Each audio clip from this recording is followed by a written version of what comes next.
मैं तुम्हें एक असहज सच बताना चाहता हूं। ज्यादातर आलसी लोग अयोग्य नहीं होते, वे सक्रिय नहीं हुए होते। एक बार एक लड़का था जिसका नाम रयान था। सब उसे आलसी कहते थे। वो अपने पिता के साथ खेत में काम करता था, लेकिन वो सिर्फ उतना करता था जितना न्यूनतम आवश्यक था। इसलिए नहीं कि वो मूर्ख था, बल्कि इसलिए कि उसे कोई तात्कालिकता महसूस नहीं होती थी। ये पहली मनोवैज्ञानिक सच्चाई है। आलस्य अक्सर दबाव की अनुपस्थिति होता है। जब अस्तित्व को खतरा नहीं होता तो मस्तिष्क ऊर्जा बचाता है। तुम्हारा मस्तिष्क अनावश्यक प्रयास से बचने के लिए बना है। रयान आलसी नहीं था, वो ऊर्जा संरक्षण कर रहा था।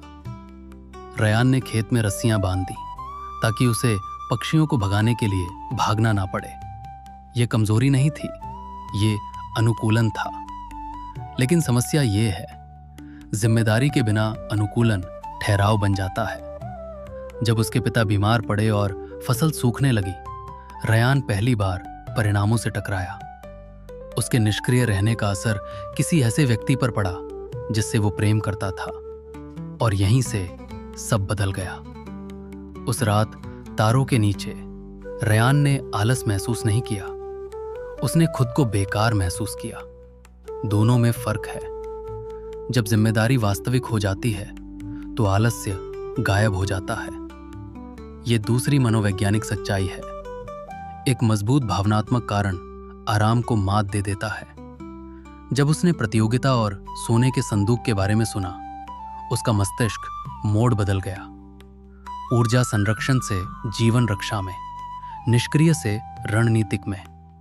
वो अचानक अनुशासित नहीं हुआ, उसे कारण मिल गया।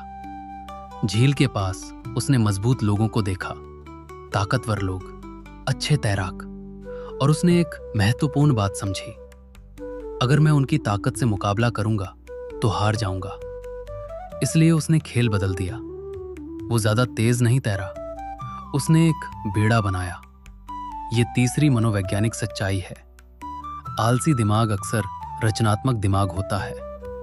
जब कोई व्यक्ति मेहनत से बचता है तो वो लाभ, लेवरेज खोजता है। दबाव रचनात्मकता को मजबूर करता है। जब मस्तिष्क समझता है कि केवल प्रयास से काम नहीं चलेगा तो वो बुद्धिमान रास्ता खोजता है। रयान ने उन्हें ताकत से नहीं हराया, उसने उन्हें दृष्टिकोण से हराया। अंतिम चुनौती थी एक भारी लकड़ी के ब्लॉक को धकेलना। दूसरों ने रस्सी और लीवर चुना, रयान ने एक चाकू चुना। लोग हंसे, लेकिन यहां मनोवैज्ञानिक रूप से क्या हुआ? उसने समस्या को फिर से परिभाषित किया। उसने ये नहीं पूछा, मैं इस ब्लॉक को कैसे धकेलूं? उसने पूछा, मैं इस ब्लॉक को बदल कैसे सकता हूं?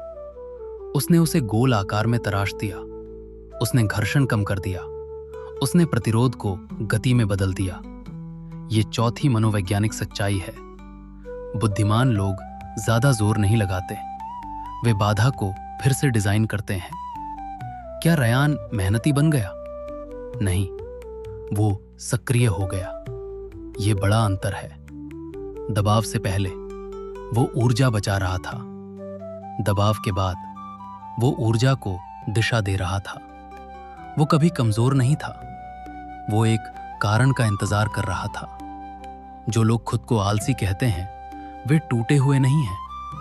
वे कम चुनौती झेल रहे हैं, वे कम दबाव में हैं, वे कम प्रेरित हैं। किसी को पर्याप्त बड़ा कारण दे दो, आलस्य गायब हो जाता है। इसलिए नहीं कि अनुशासन अचानक आ जाता है, बल्कि इसलिए कि उद्देश्य हिचकिचाहट को हरा देता है। तुम्हारा मस्तिष्क इस सूत्र पर काम करता है। जब मेहनत ज्यादा लगे और फायदा कम दिखे तो इंसान काम टाल देता है। लेकिन जब मिलने वाली चीज मेहनत से बड़ी लगने लगे तो वही इंसान तुरंत कदम बढ़ा देता है। रयान के लिए उसका परिवार इनाम बन गया। अचानक प्रयास उचित लगने लगा, और जब उसे समझ आया कि वो सोचकर जीत सकता है तो संदेह की जगह आत्मविश्वास आ गया। यही पहचान परिवर्तन है, मोटिवेशन से नहीं, प्रमाण से।